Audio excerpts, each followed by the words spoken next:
मेरा नाम professor manager Pandey है। मैं जवाहरलाल नेहरू विश्वविद्यालय के भारतीय भाषा केंद्र में हिंदी का प्रोफेसर था और विभाग का अध्यक्ष भी। आज मुझे ईपीजी पाठशाला के लिए हिंदी के जिस प्रश्न पत्र से संबंधित बात कहनी है उसका नाम है साहित्य का इतिहास दर्शन। इस पाठ के अध्ययन के बाद आप एक तो यह समझेंगे कि आज के समय में साहित्य के इतिहास लेखन के सामने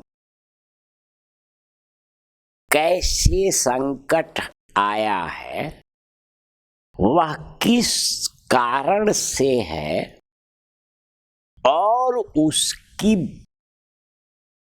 गंभीरता की। दूसरी बात यह कि साहित्य के इतिहास के सामने सारी समस्या उत्तर आधुनिकतावाद के उत्तर, अंत और मौत की घोषणाओं से जुड़ा हो। इसलिए आप इस पाठ को पढ़ने के बाद उत्तर आधुनिकतावाद को भी समझ पाएंगे। तीसरी बात ये है कि आप इस पाठ को पढ़ते हुए यह भी समझ पाएंगे कि इतिहास लेखन के लिए, चाहे वह समाज का हो या साहित्य का, जो जरूरी दृष्टियां और पद्धतियां हैं उन सबका अस्वीकार उत्तर आधुनिकतावाद में है।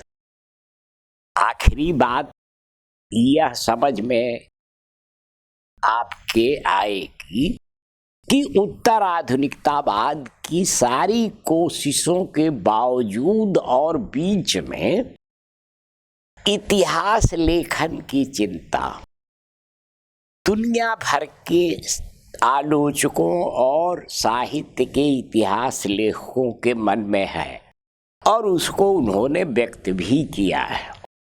आइए अब हम सीधे पाठ की ओर चलें। यूरोप के चिंतन में 19वीं सदी को इतिहासवाद की स्थापना की सदी माना जाता है, लेकिन 20वीं सदी इतिहास के अंत की या इतिहासवाद के अंत की सदी साबित हुई है। जब से इतिहास के अंत की घोषणा हुई है तब से साहित्य का इतिहास ही नहीं, समाज का इतिहास और इतिहास लेखन भी संकटग्रस्त हो। सन 1806 में पर्सिया पर नेपोलियन की विजय के बाद हेगेल ने कहा था कि इतिहास ठहर गया है। लगभग 2 सदी बाद सोवियत संघ के विघटन के बाद फ्रांसिस फुकुयामा नाम के एक विचारक ने घोषणा की कि इतिहास का अंत हो गया है। उन्होंने 1989 में एक निबंध लिखा था जिसका शीर्षक था the end of history and the last man. अगर समाज के इतिहास का अंत होगा तो समाज के इतिहास लेखन की संभावना का भी अंत होगा और उसी के साथ साहित्य के इतिहास लेखन का भी अंत हो जाएगा। असल में इतिहास क्या है, वो चाहे समाज का हो या साहित्य का, इतिहास एक तरह से अतीत के बोध,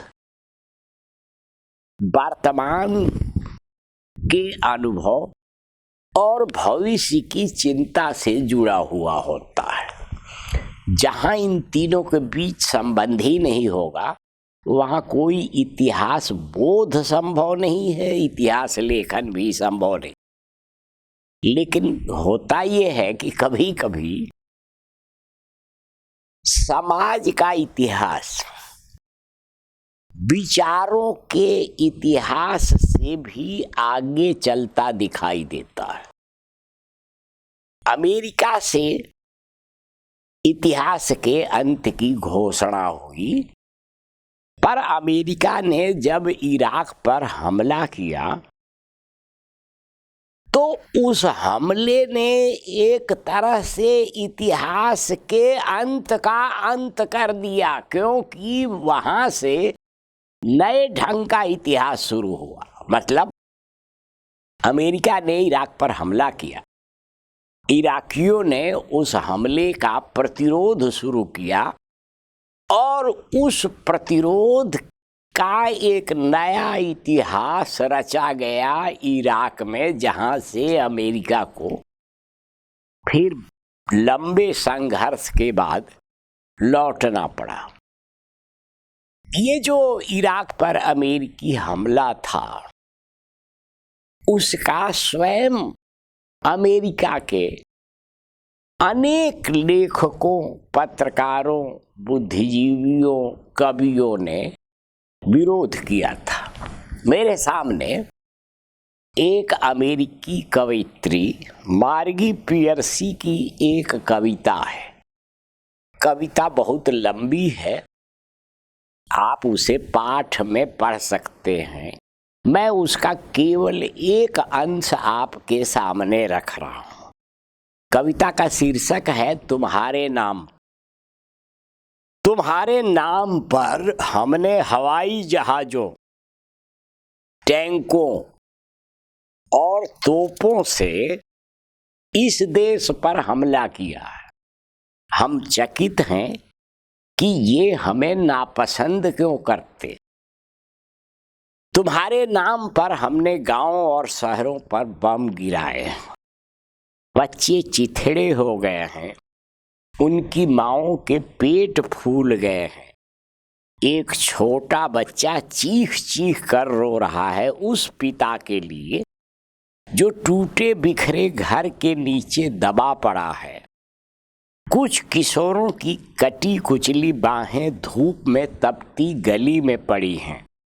हर मौत एक योद्धा पैदा करती है, तुम गर्व करो। कविता मैंने पहले भी कहा था कि लंबी है, इतना ही आपको सुनाऊंगा और इससे भी आपको लगेगा कि जब कवित्री कहती है कि हर मौत एक योद्धा पैदा करती है, तो उसके साथ ही नया इतिहास भी शुरू होता है। ये जो इतिहास लेखन, साहित्य के इतिहास लेखन का संकट है, वह केवल इतिहास के अंत की घोषणा से ही पैदा नहीं हुआ है, बल्कि उत्तर आधुनिकतावाद की व्यापक नकारवादी सर्वग्रासी भाषा से पैदा हुआ है। उत्तर आधुनिकतावादियों के 3 मंत्र हैं, उत्तर, अंत और मौत। इन मंत्रों की मदद से उन्होंने जिन चीजों के समाप्त होने की घोषणा की है, उनमें आधुनिकतावाद, यथार्थवाद, विचारधारा, कला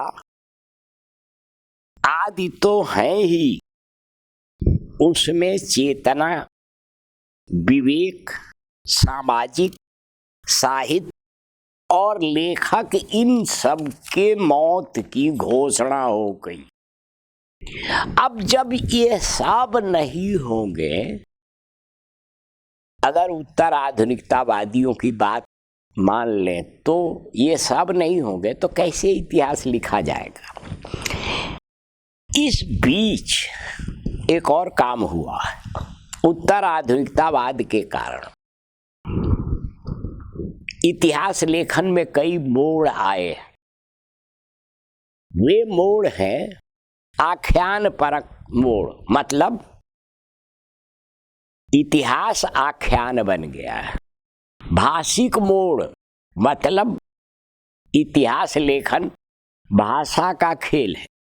सौंदर्य बोधीय मोड़ और पाठ परक मोड़। एक प्रसिद्ध अमेरिकी इतिहास चिंतक हैं हेडन व्हाइट। उन्होंने अपने चिंतन के माध्यम से समाज के इतिहास लेखन को आख्यान परक बनाया है। इन मोड़ों के कारण समाज का इतिहास लेखन साहित्य के इतिहास लेखन के करीब तो आया है, लेकिन उसकी कई जटिलताएं। ये जो मोड़ आए हैं उनको देखकर बहुत सारे साहित्य के इतिहास की चिंता करने वाले लोग प्रसन्न है कि चलिए साहित्य का इतिहास और समाज का इतिहास लगभग एक जैसा हो गया है। पर उनको यह भी ध्यान में रखना चाहिए कि इन मोड़ों के साथ ही इतिहास और साहित्य दोनों से कुछ ऐसी चीजों के अंत की घोषणा हुई है जिसके बिना कोई इतिहास नहीं लिखा जा सकता, न समाज का न साहित्य का। जैसे सुसंगत, कालबोध, सत्य, अनुभव, यथार्थवाद और समग्रता, इन सब का उत्तर आधुनिकतावादियों ने निष्कासन कर दिया। यही नहीं, इतिहास से प्रगति और स्वदेशिता की धारणाओं का भी बहिष्कार हुआ है। मतलब इतिहास में कोई प्रगति नहीं होती, इतिहास लेखन का कोई उद्देश्य नहीं है, तो काहे इतिहास लिखे कोई।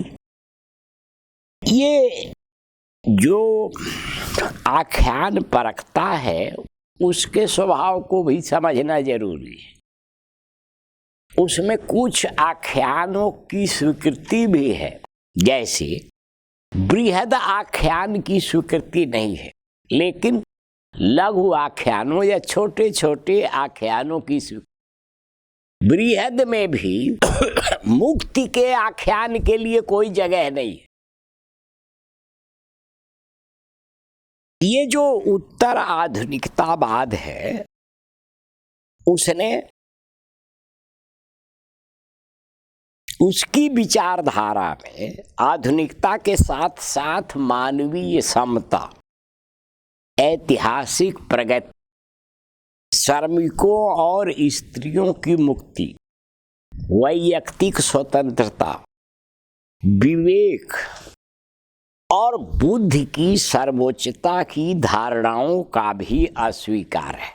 असल में उत्तर आधुनिकतावाद अपने समय के पूंजीवाद की विचारधारात्मक अभिव्यक्ति है, इसीलिए उसमें विघटन, बिखराव और केंद्र के अभाव की बात तो होती है, लेकिन प्रतिरोध, संघर्ष और मुक्ति के प्रयासों की कोई चिंता और चर्चा नहीं होती। बृहद आख्यान केवल मुक्ति का ही नहीं होता, गुलामी का भी बृहद आख्यान होता है। उत्तर आधुनिकतावादियों से ये पूछा जाना चाहिए कि भूमंडलीकरण का आख्यान बृहद है या छोटा, जो आजकल चल रहा है। अमेरिकी साम्राज्यवाद का अभियान बृहद है या छोटा। पूंजीवाद के सार्वभौम होने का आख्यान बृहद है या छोटा। साहित्य के इतिहास के सामने उत्तर आधुनिकतावाद और उत्तर संरचनावाद के असर से एक और संकट आया है। फ्रांस के एक प्रसिद्ध आलोचक थे रोला बार्थ। उन्होंने एक लेख लिखा था जिसका शीर्षक था लेखक की मौत। यह उनके निबंध संग्रह इमेज, म्यूजिक एंड टेक्स्ट में है। इस लेख में रोला बार्थ ने लिखा है कि लेखक की मौत के बाद ही पाठक का जन्म होगा। अब अगर मान लीजिए कि लेखक की मौत हो जाएगी और हो चुकी है, तो किसका इतिहास होगा? साहित्य का इतिहास। क्या साहित्य का इतिहास केवल पाठकीय बोध का इतिहास होगा? साहित्य के प्रसंग में अगर हम समाज शास्त्रीय भाषा में बात करें तो साहित्य के उत्पादन और उत्पादक को, मतलब लेखक को छोड़कर केवल उसके उपभोक्ता और उपभोग की चिंता होगी तो एक तरह से आज के पूंजीवादी दौर के उपभोगवाद की प्रतिध्वनि उसमें सुनाई पड़ेगी। रोला बार्थ यह भी कहते हैं कि लेखक की धारणा पूंजीवादी विचारधारा की उपज है। तो क्या लेखक का अंत होने से समाजवादी विचारधारा आ जाएगी? वे इस बात से परेशान लगते हैं कि साहित्य के इतिहास में लेखक की जीवनी, साक्षात्कारों, डायरियों और संस्मरणों को महत्व मिलता है। लेकिन आश्चर्य की बात यह है कि ये सब वो जानते हैं, फिर भी इन सब में स्वयं रचना करते हैं और लिखते हैं। काहे? उन्होंने स्वयं अपने बारे में स्वयं एक किताब लिखी है, रोला बार्थ ऑन रोला बार्थ। काहे जी? जब ये सब व्यर्थ है, साहित्य के इतिहास का हिस्सा नहीं है। और ये भी ध्यान रखिए कि जो साहित्य के इतिहास का हिस्सा नहीं है वह साहित्य की आलोचना का भी हिस्सा नहीं हो सकता। वे यह भी कहते हैं कि लेखन लिखता है, लेखक नहीं। तो लेखन क्या होता है? यह भी सवाल पैदा होगा। लेखन आसमान से नहीं टपकता, लेखक ही लेखन करता है, उसको लेखन कहा जाता है।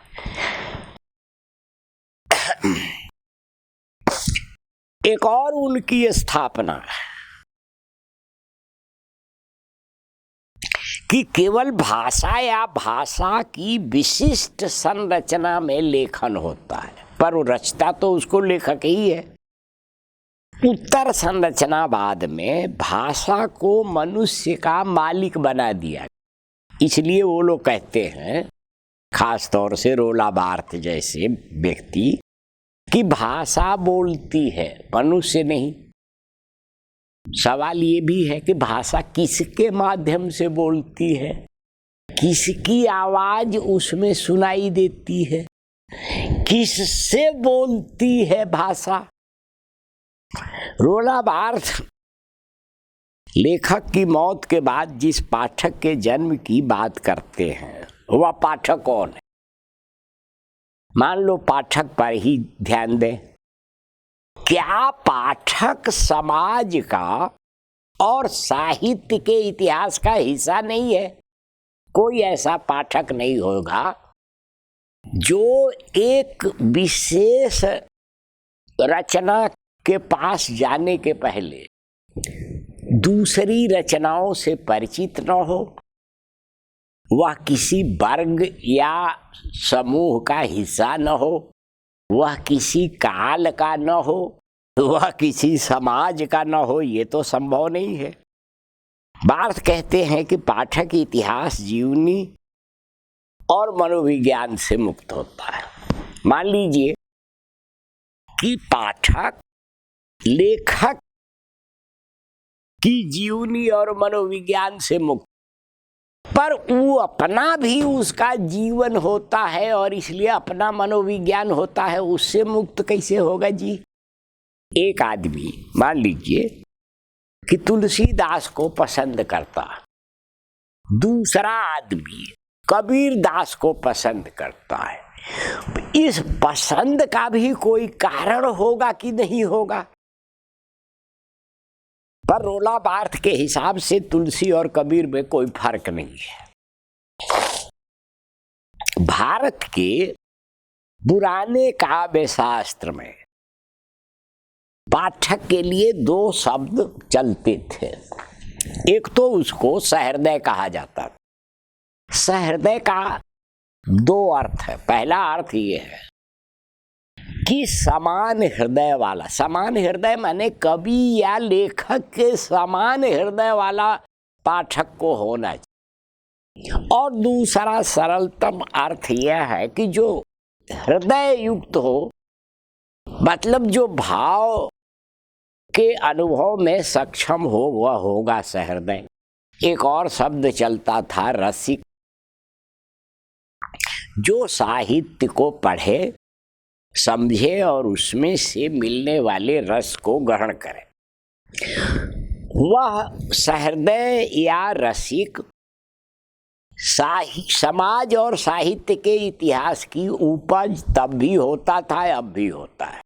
यह ठीक है कि पहले की आलोचना में पाठक को अधिक महत्व नहीं मिला, लेकिन यह अब कहना कि लेखक को ही कोई महत्व नहीं मिलना चाहिए, ये एक अतिवादी कथन है।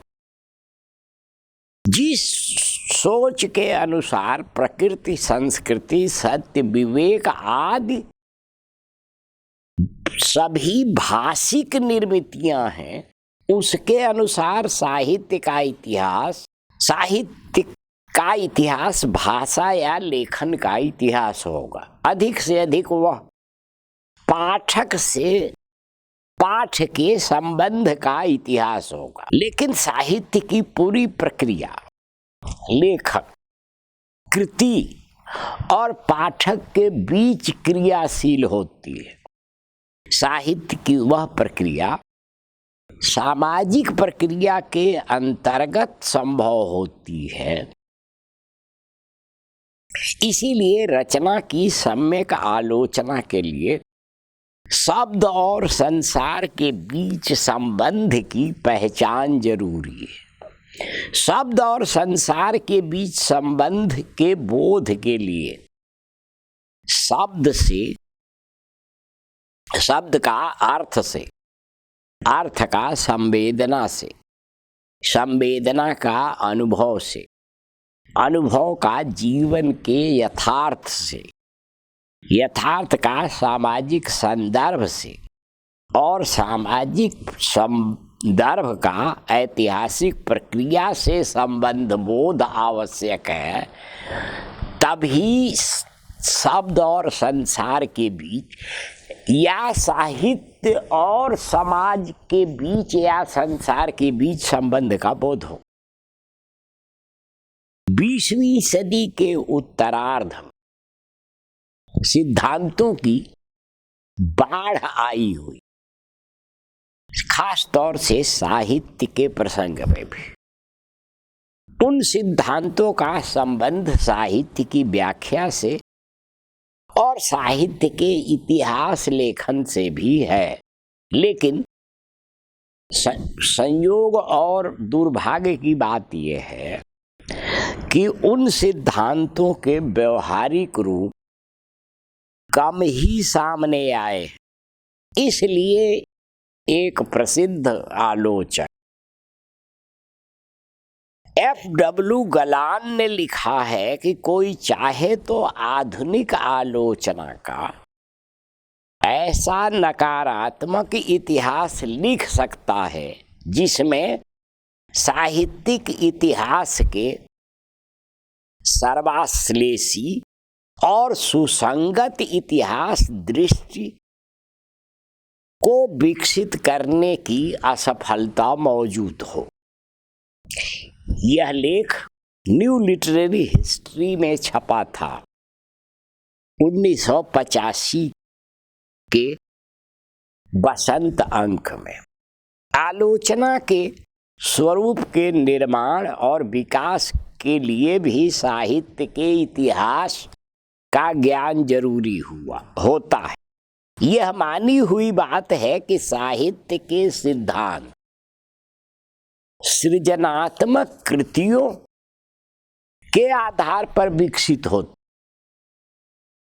भारत में यह बहुत पुरानी मान्यता है कि पहले लक्ष्य ग्रंथ लिखे जाते हैं, फिर लक्षण ग्रंथ बनते हैं।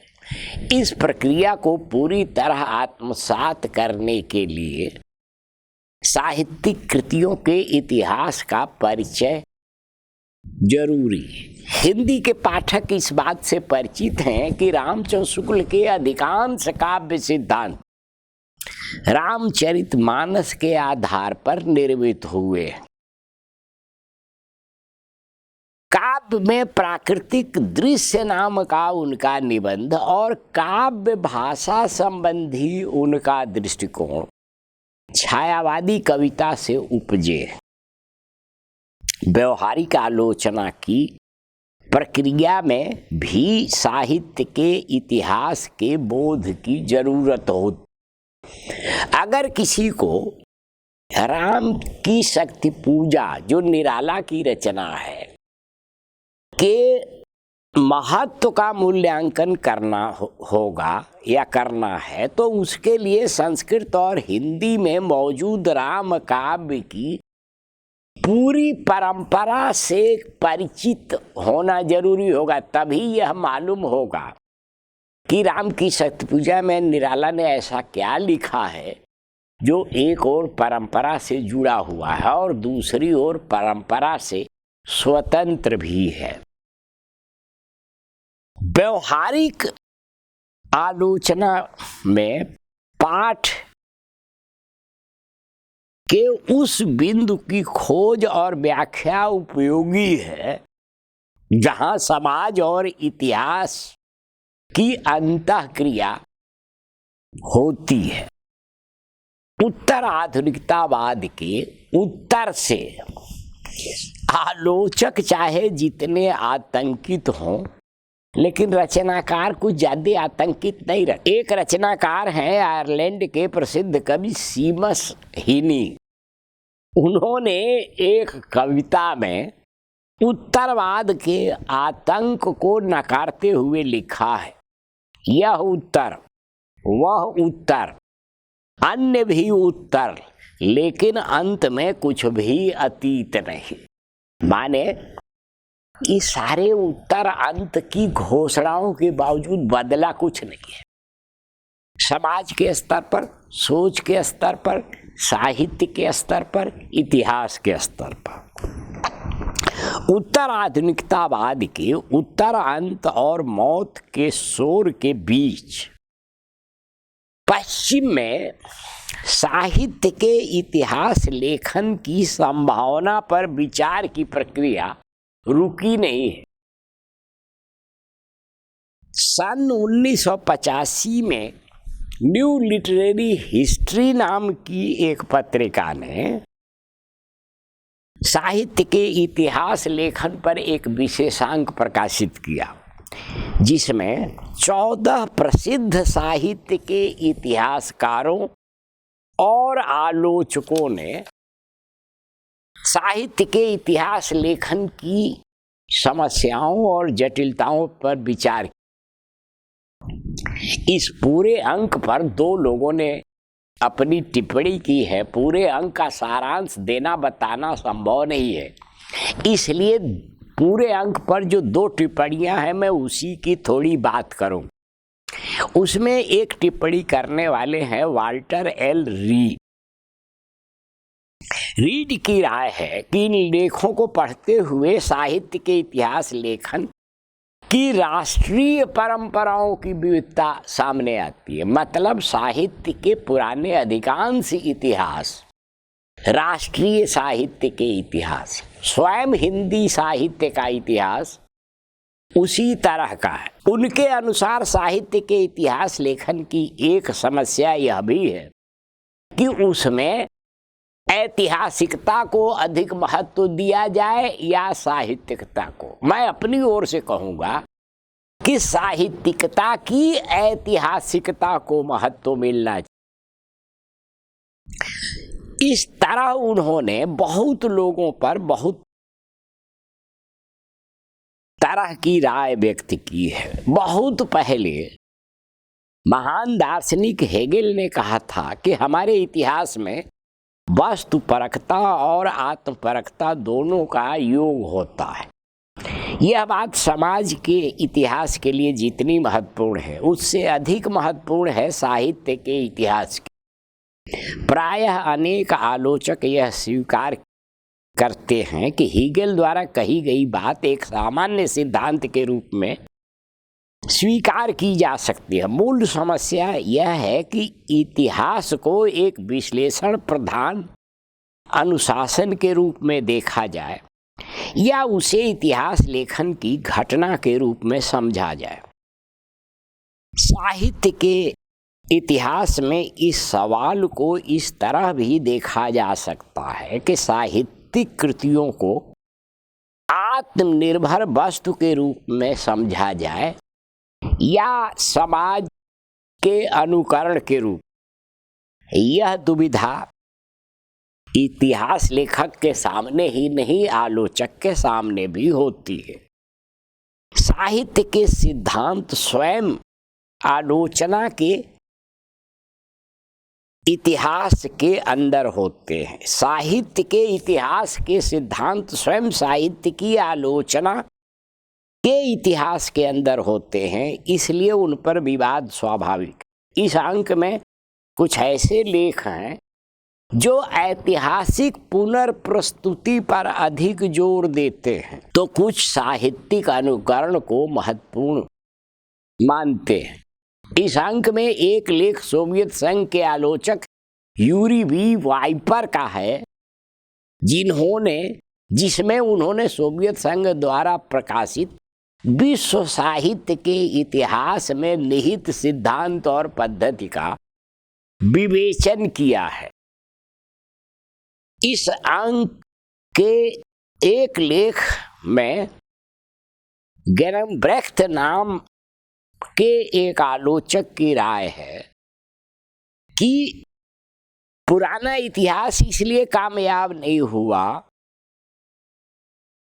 क्योंकि उसने इतिहास की समग्रता और स्वदेशिता पर की अभिव्यक्ति पर आवश्यकता से अधिक बल दिया।